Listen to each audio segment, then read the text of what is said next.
didukung oleh Move on to Top Mochaccino Double Shot. Double nikmatnya.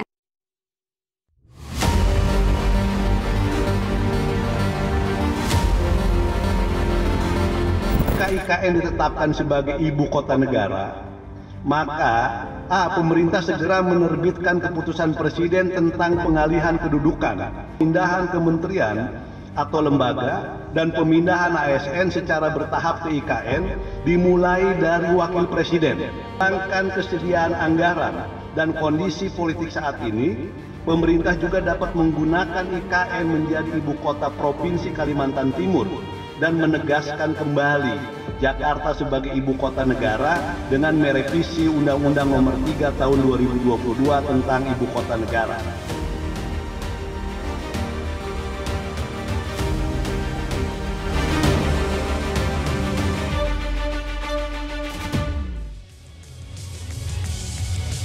Selamat malam pemirsa, inilah Top News segmen Top Ekonomi. Pekan ini muncul usulan untuk percepatan pindah ibu kota. Usul itu datang dari Partai Nasdem, isinya segera terbitkan keputusan Presiden atau Kepres yang memindahkan ibu kota dari Jakarta ke Ibu Kota Nusantara atau IKN. Namun jika dinilai belum saatnya ibu kota pindah, maka proyek IKN bisa dimoratorium sementara, dihentikan sementara. Tujuannya agar anggaran bisa dipakai untuk hal mendesak lain menjelang penyusunan era APBN 2026. Isu anggaran IKN ini menjadi sangat penting untuk Indonesia. Jadi pertanyaannya pemirsa, sudah saatnya kah ibu kota segera pindah ke IKN? Pemirsa, inilah Top News segmen Top Ekonomi bersama saya Leonard Samosir.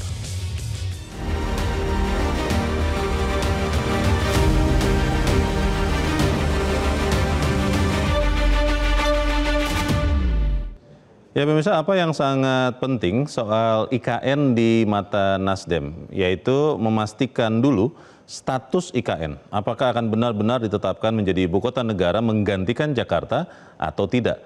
Dan pemirsa, inilah poin-poin penting usulan Nasdem soal IKN. Yang pertama, kalau IKN ditetapkan sebagai ibu kota negara, maka Presiden harus segera menerbitkan keputusan Presiden atau Kepres yang mengesahkan pemindahan ibu kota dari DKI, Daerah Khusus Ibu Kota, atau sekarang Daerah Khusus Jakarta, ke IKN. Yang kedua, aktifkan dan gunakan infrastruktur yang sudah dibangun hingga saat ini dengan menempatkan wakil presiden dan kementerian atau lembaga prioritas sebagai pionir untuk berkantor di IKN. Kehadiran wakil presiden di IKN dianggap penting untuk memimpin pemerataan pembangunan nasional. Yang ketiga, bersamaan dengan Kepres pemindahan ibu kota ke IKN itu, Nasdem juga mengusulkan agar diterbitkan Kepres tentang pemindahan kementerian, lembaga dan aparatur sipil negara atau ASN secara bertahap ke IKN. Poin yang keempat, kalau pemerintah ternyata memilih untuk menunda sekaligus mengevaluasi menyeluruh rencana pemindahan ibu kota, maka sebaiknya keluarkan perintah moratorium pembangunan di IKN. Tujuannya tidak lain adalah untuk menghemat sekaligus mendukung kebijakan efisiensi anggaran negara yang sudah sejak awal tahun ditetapkan pemerintah. Salah satu poin menarik lain usulan Nasdem adalah kalau IKN bukan menjadi ibu kota negara, maka IKN bisa difungsikan sebagai ibu kota Provinsi Kalimantan Timur. Usulan Nasdem tentang IKN ini menjadi diskusi luas publik. Selain opsi memfungsikan IKN sebagai ibu kota Kalimantan Timur, Wakil Ketua Komisi 2 DPR Arya Bima punya usul menjadikan IKN sebagai kantor pusat seluruh BUMN. Sementara Wakil Ketua Umum Partai Golkar Adis Kadir merespons usul Nasdem dengan mengatakan kita akan mengkaji untung dan rugi IKN di stop atau menjadi ibu kota Provinsi Kalimantan Timur. Saat ini pemirsa, anggaran IKN menjadi sangat penting sebagai diskusi publik karena saat ini pembahasan rancangan anggaran pendapatan dan belanja negara era APBN 2026 sudah dimulai di DPR dan pemerintah. Sekaranglah saatnya untuk menentukan sikap. IKN di awal tercetusnya tahun 2019 oleh Presiden Joko Widodo dirancang tidak menggunakan APBN Rp1 pun. Namun kemudian tahun 2022 setelah Undang-Undang IKN disahkan, IKN tanpa APBN berubah menjadi IKN sebagian dibiayai APBN. Dari total biaya pusat pemerintahan dan fungsi lain di IKN sebesar Rp466 triliun, maka 20%-nya atau sekitar Rp92 triliun, begitulah kurang lebih, akan dibiayai APBN. Namun hingga tahun 2028 nanti ternyata IKN akan menghabiskan APBN sebesar Rp137,8 triliun jauh di atas 20% dari rancangan anggaran sebelumnya. Jadi pertanyaannya pemirsa, sudah saatnyakah ibu kota pindah ke IKN? Narasumber kunci kami akan segera memberikan jawabannya. Top Ekonomi akan kembali setelah yang satu ini.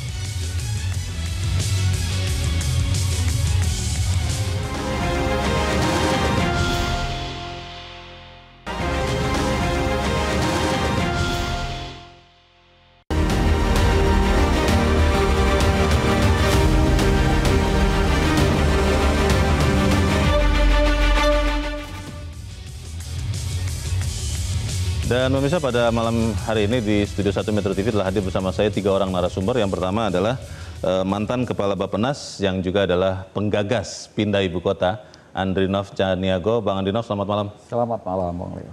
Betul ya, menggagas dulu ya? Ya, mewacanakan. Mewacanakan, baik. Dan juga telah hadir bersama saya di sebelah kanan adalah Ketua Komisi 2 DPR RI dari fraksi Partai Nasdem, Muhammad Rifki Nizami Karsayuda. Mas Rifki, selamat malam. Selamat malam. Benar ya kemarin mengusulkan untuk ada kejelasan IKN? Itu pernyataan resmi Partai Nasdem. Baik. Dan juga pemirsa telah hadir bersama kami Guru Besar Ekonomi dari IPB University yang juga adalah pendiri Indef, Didin Damanhuri. Prof. Didin, selamat malam. Selamat malam. Saya ingin ke Mas Rifki dulu supaya kemudian kita semua ini jelas. Sebetulnya status IKN itu kan sudah lama diketahui belum jelas. Tapi kenapa kemudian Nasdem mengusulkan supaya ada segera kepres? Yang saya tangkap tadi poin pertama, Mas Rifki. Apakah itu menjadi keresahan utama Nasdem atau apa sesungguhnya? Ya, konstruksi Undang-Undang Nomor 3 Tahun 2022 tentang Ibu Kota Nusantara itu memang membuat beberapa tahapan untuk kita menuju sampai dengan IKN itu resmi beraktivitas sebagai ibu kota negara. Berfungsi sebagai ibu kota negara ya? Tahapannya itu saya kira kenapa dibuat demikian, termasuk waktu itu kami juga ada di dalamnya periode lalu. Karena kita menyadari bahwa kita ini memang betul-betul ingin menghadirkan satu ibu kota yang dari awal kita bangun infrastrukturnya oleh anak bangsa ini. Jadi bukan kota yang sudah existing, yang kemudian kita kembangkan untuk menjadi sebuah ibu kota negara. Nah, karena itu masa transisi itu dibutuhkan di dalam undang-undang. Kapan masa transisi itu berakhir? Dengan keputusan Presiden yang menetapkan bahwa ibu kota Nusantara menjadi ibu kota negara, sekaligus mengakhiri positioning daerah khusus ibu kota Jakarta sebagai ibu kota negara. Sekarang kan daerah khusus ibu kota Jakarta sudah jadi daerah khusus Jakarta. Betul. Itu tidak otomatis memindahkan status ibu kota ke IKN? Tidak. Kalau kita merujuk ke Undang-Undang Nomor 3 Tahun 2022 dan karena itu saya masih berkantor di Senayan karena kemudian posisi sebagai ibu kota negara itu belum dilakukan. Nah, DPP Partai Nasdem mencermati beberapa hal. Yang pertama, sejak undang-undang itu diterbitkan, concern pemerintah terhadap pembangunan infrastruktur IKN itu cukup serius. Kami di Komisi 2 DPR RI kebetulan diberikan kewenangan untuk bermitra dengan otorita IKN. Kami mencatat APBN yang sudah digunakan untuk IKN dalam konteks pembangunan infrastruktur itu sudah lebih dari 100 triliun. Oh, lebih dari 100 ya? Betul. Lalu kemudian tahun 2025 ini saja kami telah mengesahkan dan memutuskan anggaran APBN 14,4 triliun dari total kebutuhan otorita IKN untuk membangun 2 cabang kekuasaan negara, yaitu legislatif dan yudikatif dengan segala turunannya termasuk kemudian perumahan, pemukiman dan seterusnya itu. Angkanya 48,8 triliun. Nah, belum lagi kemudian kontrak investasi yang sudah berkomitmen untuk IKN.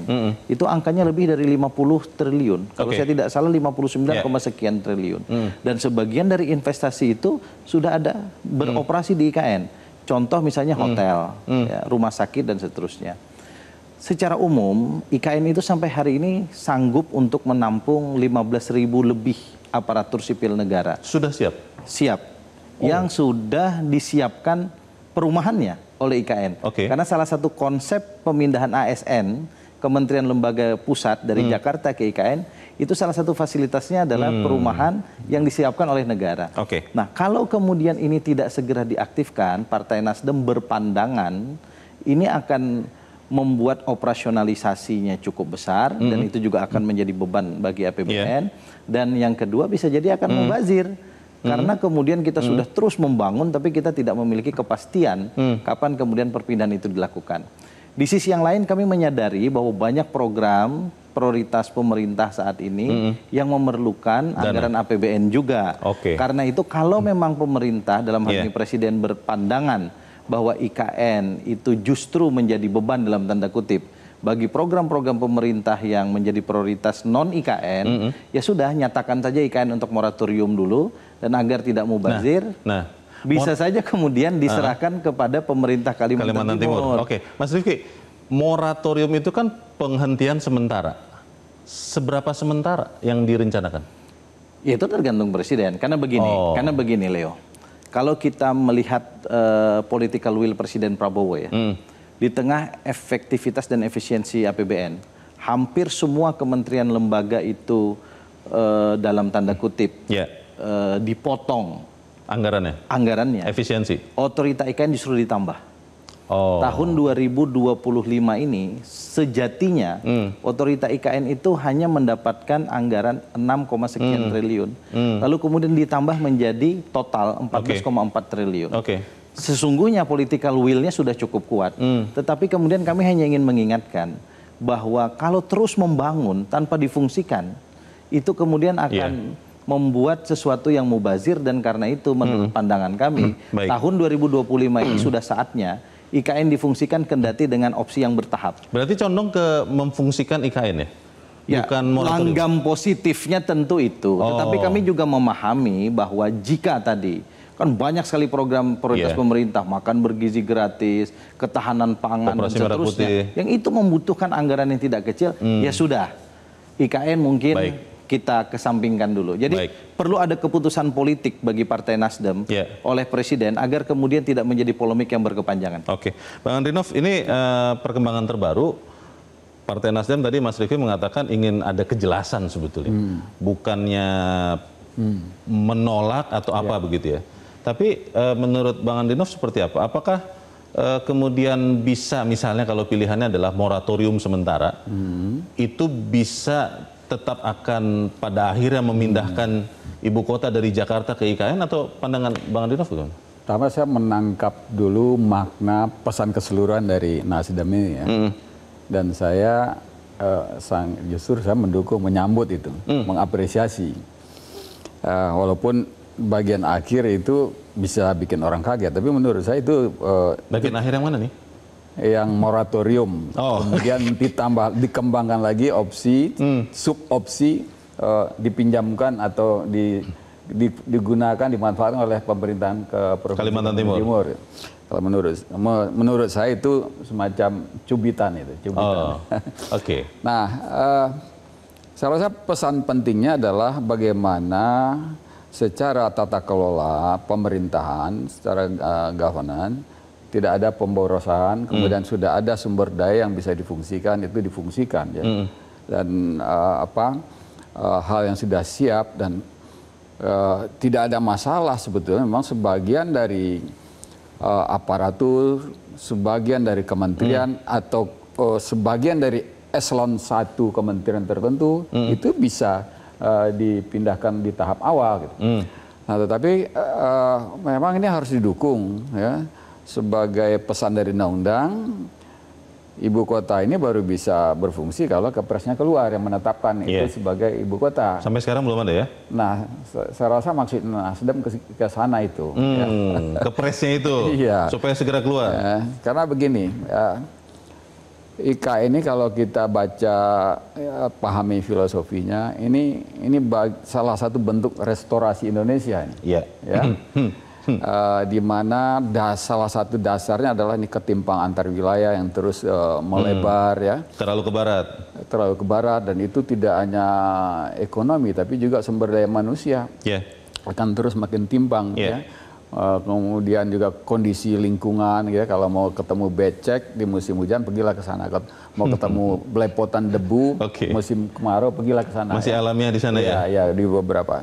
Karena apa? Karena perhatian untuk mengembalikan jasa penghasilan dari Kalimantan itu kecil sekali. Baik. Tapi kan kita lihat bukan hanya itu, tapi bukan kita mengharapkan magnet baru ini, epicentrum baru ini memberikan efek yang lebih luas, ya, mengurangi beban Pulau Jawa, mengurangi beban Jakarta, Jabodetabek, memudahkan menata Jakarta, kemudian mendorong pembangunan yang tertinggal di kawasan timur, ya, dan juga tentu soal keadilan, ya. Oke. Betul. Jadi secara pemikiran, menurut saya berani mengatakan nggak ada, kalaupun ada kritik kekurangan, tapi secara agregat kesimpulannya untuk merekomendasikan membangun ini itu nggak ada yang bisa dikalahkan oleh argumentasi lain. Ya, yang lain itu kan ya bagaimana cara membangunnya dengan baik, ya kalau ada masalah gimana mengatasi seperti itu. Bukan soal ini udah batalkan atau udah pindahkan atau nggak usah dilanjutkan, bukan itu. Nah, menurut saya kalau saya lihat, ya, memang infrastruktur ini sudah hampir selesai, sebagian sudah selesai. Tahap 1. Ya, tower-tower itu memang sudah bisa menampung 15.000 orang ya, ASN. Orang ya. Kemudian kan otoritas sebagai semacam wali kantor balai kota sudah full konsentrasi di sana yang tadinya terpencar di 3 lokasi itu, ya.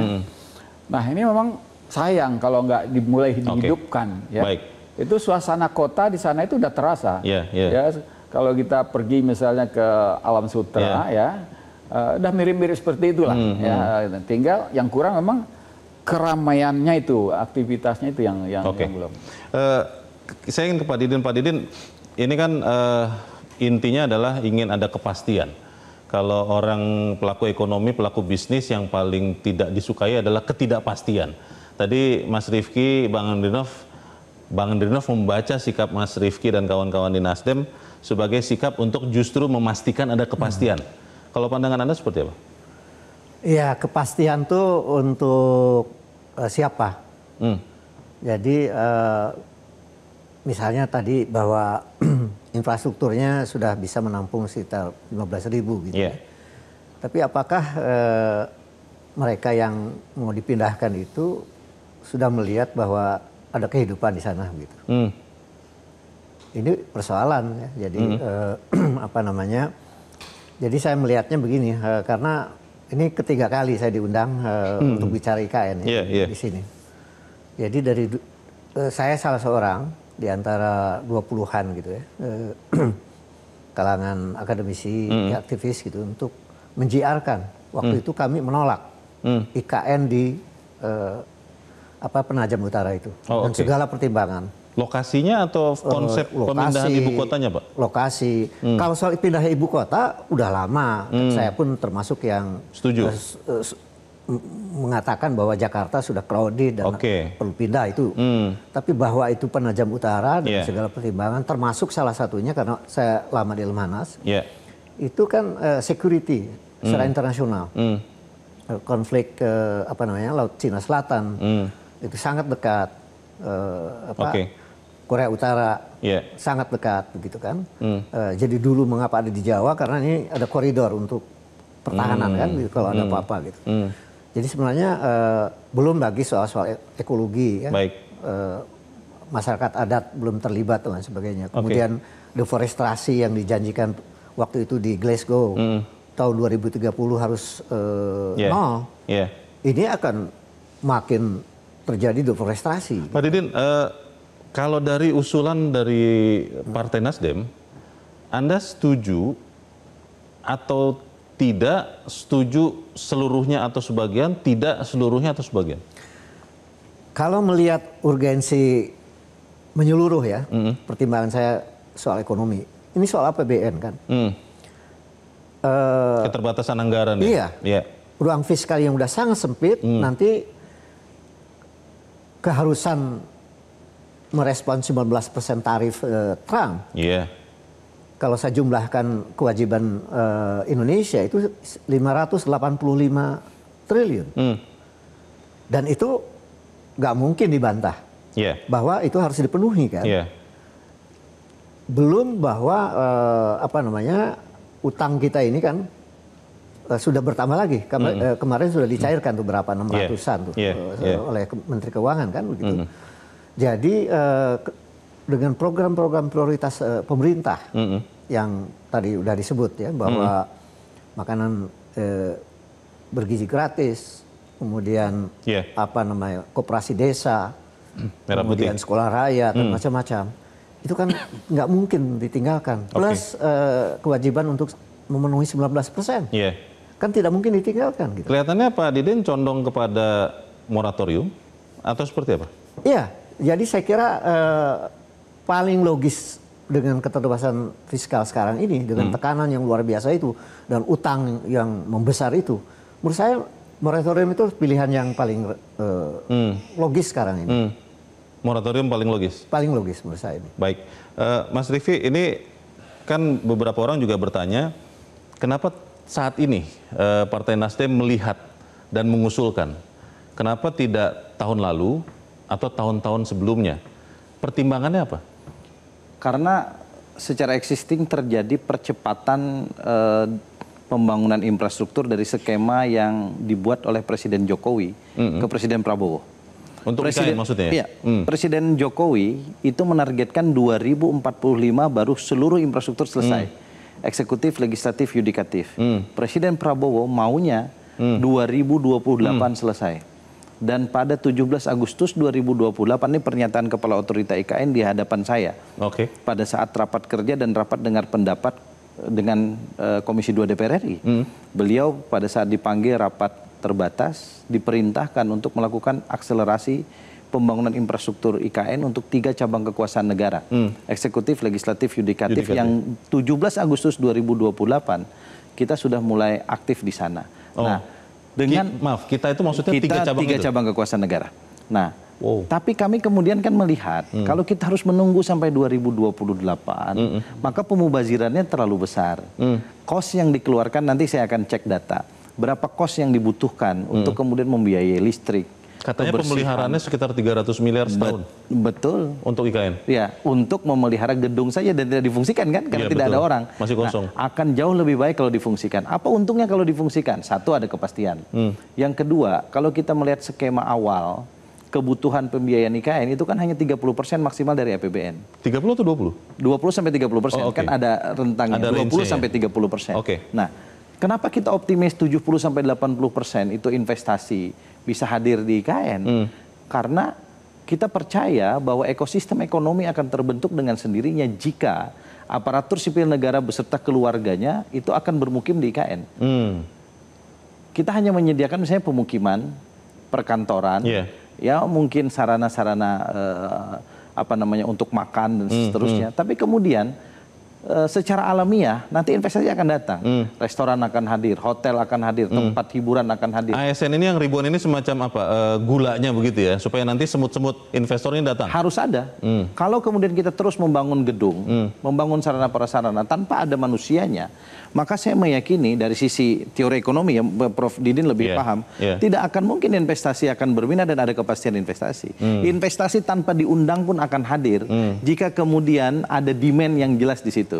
Nah, karena itu kami di Komisi 2 DPR RI sejak awal mendorong itu. 3 bulan yang lalu, Leo, kami mengadakan rapat khusus dengan 2 kementerian. Satu Kementerian Pan-RB, yang kedua Otorita IKN, ini setara kementerian kan.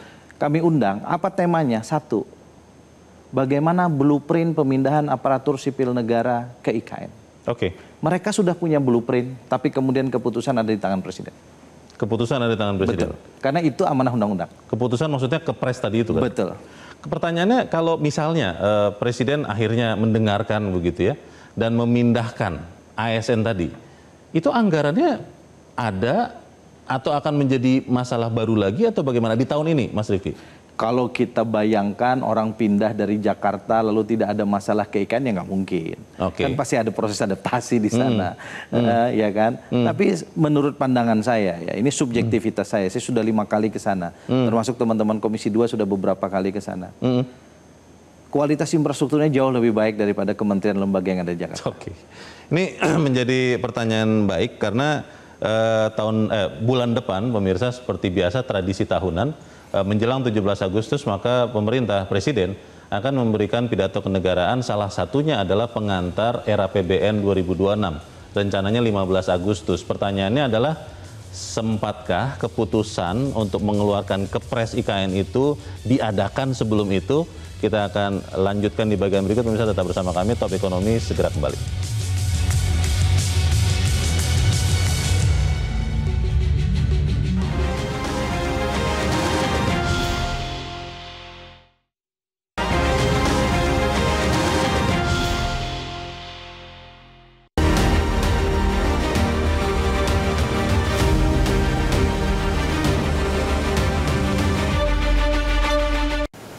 Membutuhkan anggaran sekitar 205 triliun.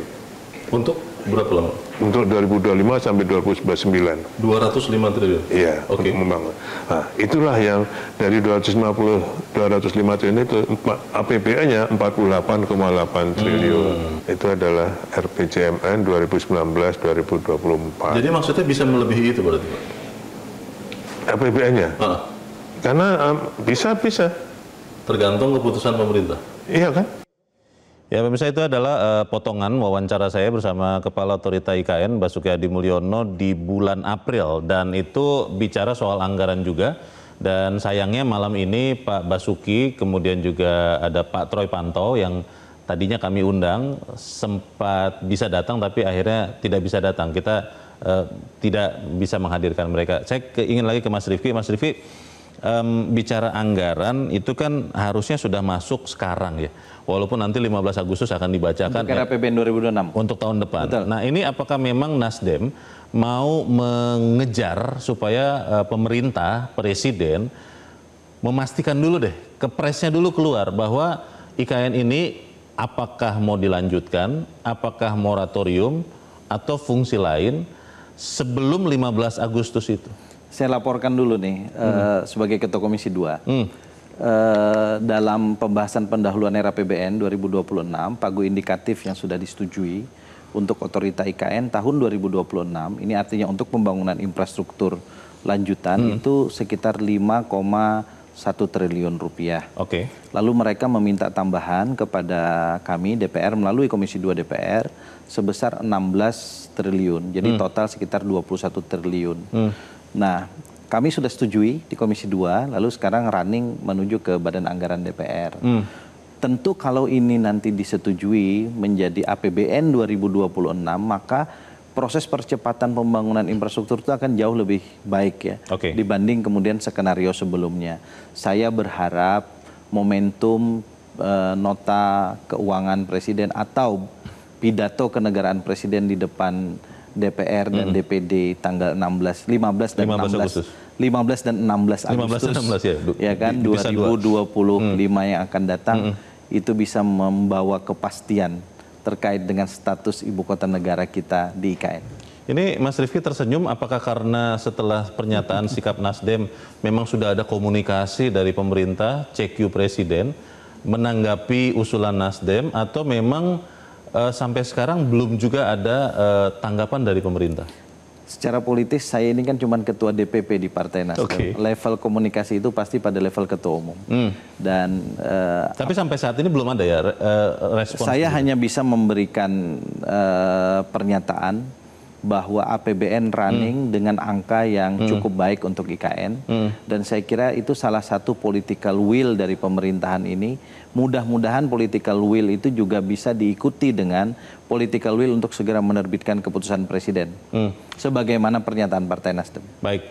Bang Andrinov, kalau kemudian Presiden mengeluarkan kepres, saya tidak tahu juga bisa keluar sebelum 15 Agustus atau setelah itu, yang kemudian katakanlah pilihannya adalah moratorium. Ini konon katanya Bang Andrinov jalan tengah daripada dilanjutkan dengan kecepatan tinggi, dananya tidak ada, atau pilihan yang ketiga dihentikan sama sekali, tidak jadi ibu kota pindah.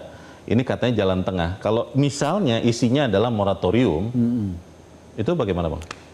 Menurut saya moratorium bukan pilihan terbaik. Bukan pilihan terbaik? Bukan, ya. Apalagi menghentikan, ya. Karena gini, kalau dilihat ya progres yang sudah berbentuk menjadi barang modal yang bisa dimanfaatkan itu sudah sangat jauh.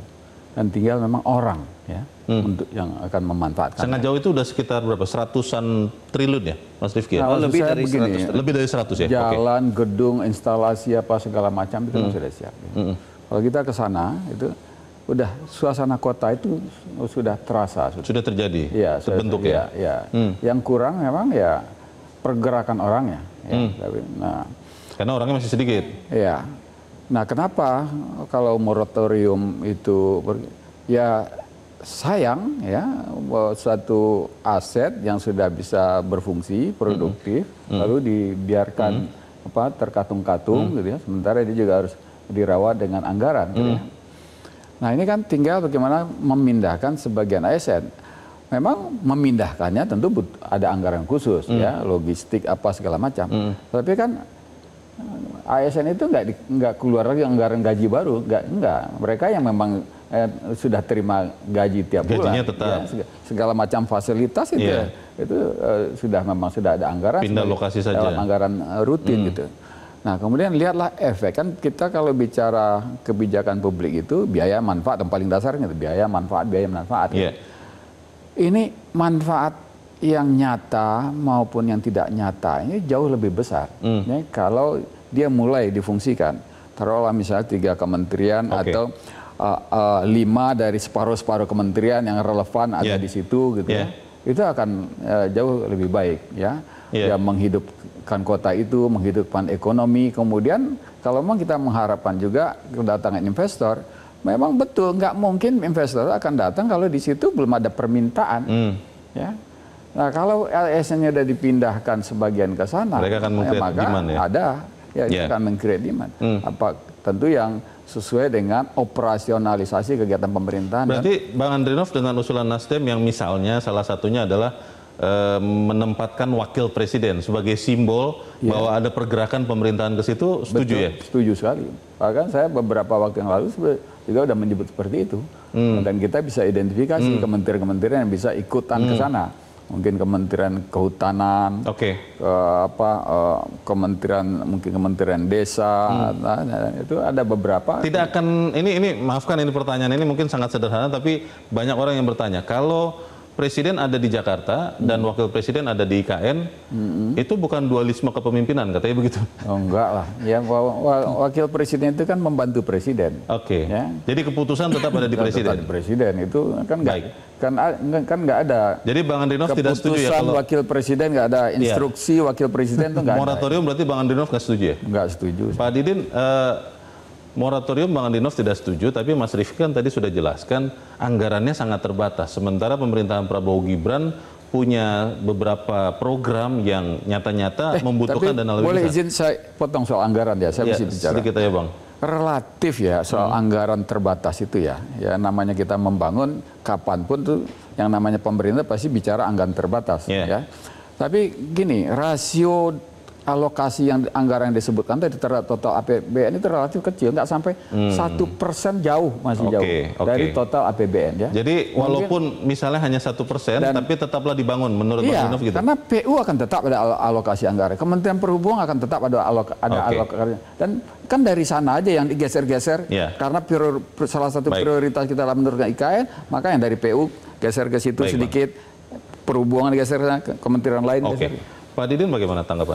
Jadi moratorium itu adalah kan menunda sementara itu untuk berpikir yang strategis bagi bangsa. Jadi keputusan ketika moratorium itu dikaji secara sangat serius dari segala macam aspek gitu ya. Misalnya ya itu Nampido itu di Myanmar itu udah jadi 10 tahunan terakhir ini. Ibu kota baru Myanmar ya? Iya. Itu saya udah 2 kali ke sana. Itu sibuknya itu kalau ada tamu aja. Jadi belum Brasilia yang sama juga. Jadi jangan sampai seperti itu. Gitu. Untuk dikaji kembali apakah tadi yang sudah katanya agak bagus gitu ya, apa infrastrukturnya dan sebagainya. Oke. Tapi apakah betul nanti ibu kota negara harus di situ? Itu kan harus dikaji dulu. Dari segala macam aspek ya, termasuk tadi tuntutan global untuk berprestasi, tentang keamanan di kala geopolitik yang luar biasa sekarang berubah. Apa namanya, menciptakan suatu ke arah perang dunia ketiga, macam-macam. Jadi moratorium Pak Didin itu artinya bukan membatalkan IKN? Bukan, jadi belum tentu membatalkan. Tetapi bisa jadi fungsinya bisa berbeda. Kalau memang mengatakan bahwa negara mengatakan, oh ini ibu kota negara, kalau apakah ibu kota pemerintahan, ibu kota negara atau fungsi lain. Seperti yang pernah saya sebut sebelum itu bahwa kayak Camp David atau ibu kota Kalimantan Timur. Itu dikaji secara mendalam, jangan sampai nanti sudah jadi, apakah betul nanti ASN pindah lalu terjadi kehidupan di sana. Dan itu pernah terjadi, itu dipaksakan seperti itu di Nampido, akhirnya pada kembali ke Rangun. Karena tidak betah ya tinggal di ibu kota baru ya. Tidak berjalan fungsi ibu kota yang berkeadaban itu. Kan bukan hanya soal belanja begitu ya, bukan soal itu kan. Ada fungsi kebudayaan, fungsi intelektual. Ibu kota kan luar biasa itu. Tapi kalau sang kosnya itu yang sudah di atas 100 triliun itu bagaimana tuh Pak Didin? Justru itu. Ini manfaatnya untuk apa? Itu dikaji. Kan salah satunya Partai Golkar pun akan mengkaji itu. Sudah menanggapi. Sudah menanggapi dan akan mengkaji sangat serius. Caimin juga mengatakan mendukung apapun diputuskan pemerintah. Saya tidak tahu sebagai ketua umum PKB atau sebagai menteri itu. Jadi maksud saya coba dikaji secara sangat serius. Apakah jangan mubazir? Tetapi untuk apa yang tepat sebagai bangsa? Saya sudah berkali-kali juga dengan teman-teman mengatakan kalau pemerataan nggak cocok di situ. Itu adalah provinsi yang terkaya. Kalimantan Timur. Kalimantan Timur terkaya. Jadi nggak tepat kalau sekedar pemerataan simbolnya di sana. Mungkin yang lain gitu. Jadi dikaji agar ini fungsi infrastruktur yang udah sekitar 1.100 triliun itu harus dimanfaatkan. Tetapi untuk apa? Yang mengkaji ini pemerintah eksekutif saja, atau memang perlu juga memintakan persetujuan Mas Rifki dan kawan-kawan di DPR, Pak Didin? Ya elit lah, ya DPR, ya pemerintah bersama-sama lah, para ahli kalau perlu. Lama lagi nanti Pak? Enggak perlu. Mengkaji dalam arti keahlian itu kan bisa hanya 1 bulan, 2 bulan. Kan banyak keahlian itu yang knowledge-nya sudah ada di sini. Kan tinggal dirumuskan. Berpikir secara jernih agar itu tidak mubazir, lalu bermanfaat, tapi untuk apa? Gitu. Fungsinya ini untuk apa? Baik. Kalau keputusan presiden atau kepres itu ternyata belum keluar juga. Bagaimana dengan IKN? Apakah tetap di simpang jalan? Atau jalan di tempat, atau seperti apa? Pemirsa tetap bersama kami, Top Ekonomi segera kembali.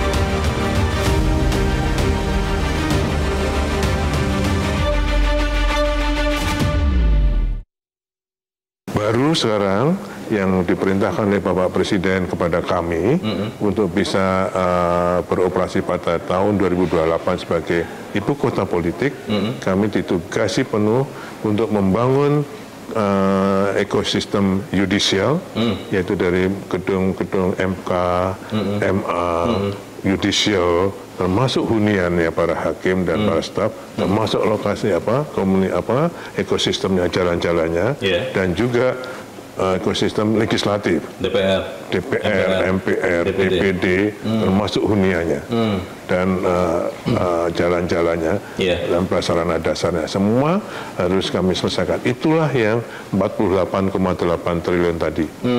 Yang sudah. Ya, itu juga adalah pernyataan dari Pak Basuki Hadi Mulyono, dan kita ada di bagian akhir diskusi kita malam ini. Mas Rifki, setelah pernyataan dari Partai Nasdem itu teman-teman di DPR kan juga banyak yang menanggapi ya. Golkar menanggapi, kemudian ada beberapa partai lain menanggapi. Setelah ini apa yang akan dilakukan oleh Partai Nasdem? Apakah misalnya proaktif bertanya kepada pemerintah, kepada presiden atau apa? Saya kira pernyataan sikap Partai Nasdem sudah ditangkap banyak pihak. Dan saya meyakini sinyal ini sudah sampai ke presiden. Kapan waktu presiden memutuskan itu tentu Partai Nasdem tidak pada tempatnya untuk mengintervensi presiden. Nah, kalau kami di Komisi 2 DPR RI posisinya adalah kami melanjutkan agenda yang sudah berjalan, terutama anggaran yang sudah masuk dalam tahapan pembahasan berikutnya di Badan Anggaran, dan kami akan terus melakukan pengawasan. Bahkan tanggal 1 sampai tanggal 3 September 2025 yang akan datang, seluruh kementerian lembaga di bawah Komisi 2 DPR RI, jumlahnya ada 12 kementerian lembaga, akan melakukan konsinyering RAPBN 2026 di IKN. Saya ingin di IKN, ya? Di IKN. Saya ingin kemudian memperkenalkan dalam tanda kutip IKN kepada kementerian lembaga yang ada di bawah Komisi 2 DPR RI agar mereka bisa merasakan bagaimana aura dan ruh IKN sebagai calon ibu kota negara kita. Kalau kepresnya tidak keluar juga tahun ini, apa yang akan dilakukan Partai Nasdem? Saya tidak bisa menjawab sendirian karena tentu kami harus melakukan pencermatan lebih lanjut. Tetapi saya meyakini pernyataan dari partai kami itu akan membuat presiden kemudian melakukan kalkulasi sangat serius. Ya, bukan hanya terkait anggaran, tapi juga terkait dengan keputusan politik yang akan beliau ambil. Dan apapun keputusan akan didukung atau seperti apa? Partai Nasdem sudah menyatakan sikap, Ketua Umum kami Pak Surya Paloh menyatakan sikap, kami berada dalam koalisi pemerintahan kendati kami tidak ada di kabinet. Baik, terima kasih. Bang Andrinov, kalau kepresnya muncul dan isinya adalah moratorium, apa manfaat, apa mudarat untuk IKN dan bangsa ini?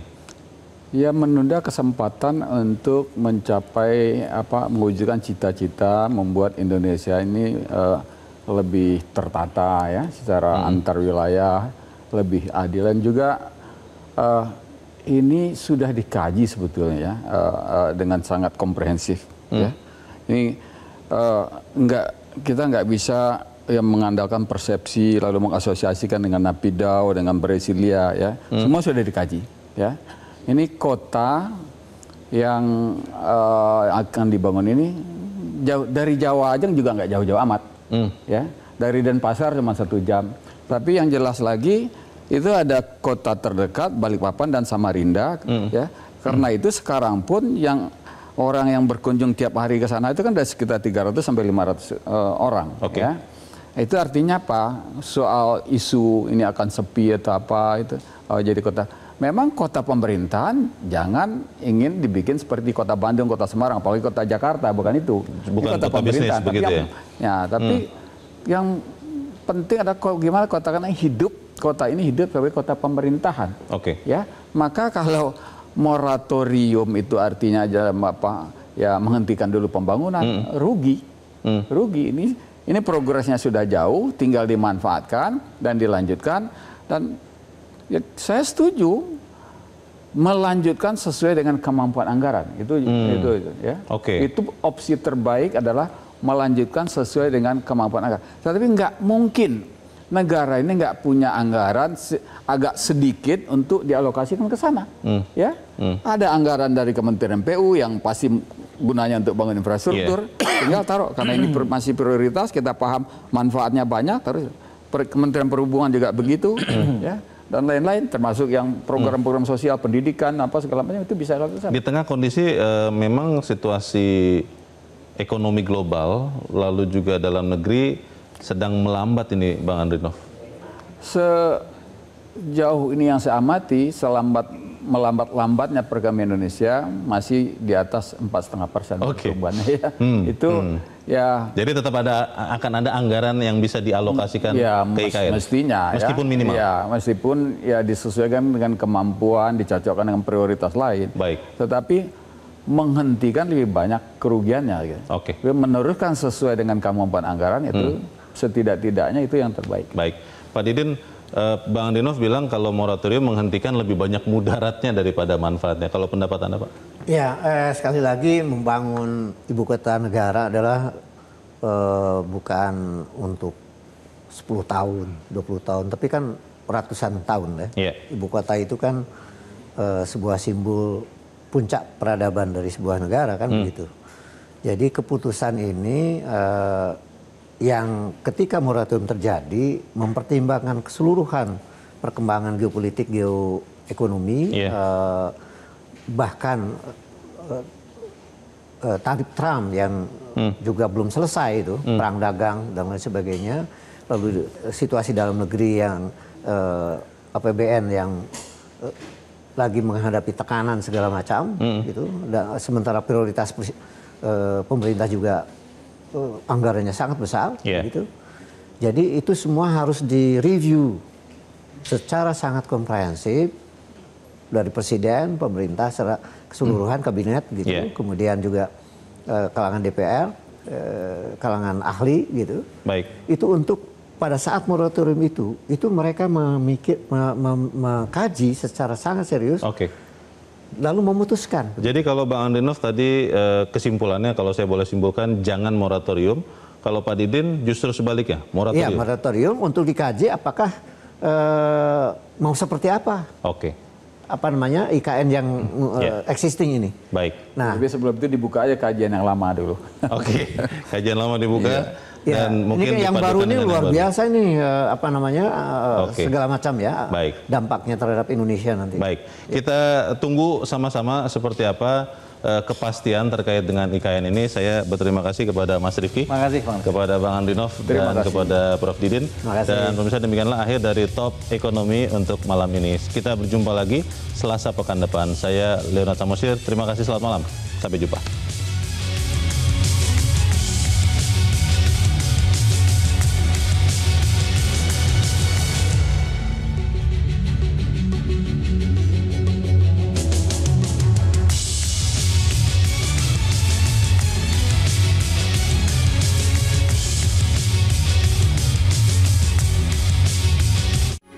Metro TV